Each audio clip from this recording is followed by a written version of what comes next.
Рустам Эмомали создал фонд развития столицы Таджикистана. Одним из источников пополнения фонда станет плата за получение разрешения на строительство жилья и торговых точек в Душанбе. Председатель Душанбе Рустам Эмомали подписал решение о создании фонда развития столицы Таджикистана, сообщает мэрия города. Отмечается, что одним из источников пополнения фонда станет плата за получение разрешения на строительство жилья и торговых точек в Душанбе, которая составляет от 165 до 220 сомани за 1 квадратный метр возводимого объекта. Эмомали Рахмон и Рустам Эмомали подарили детям Душанбе новую школу к Наврузу. Стоимость варьируется в зависимости от площади строительных работ, чем больше объем работы, тем больше стоимость. Предполагается, что средства будут перечисляться на специальный счет городских властей, который для этих целей откроет Минфин Таджикистана.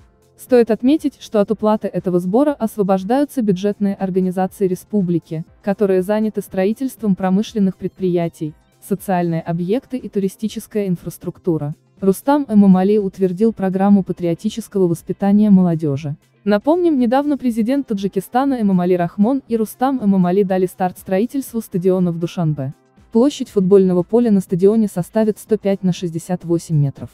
На его территории также запланировано создание вспомогательных помещений и автомобильной стоянки.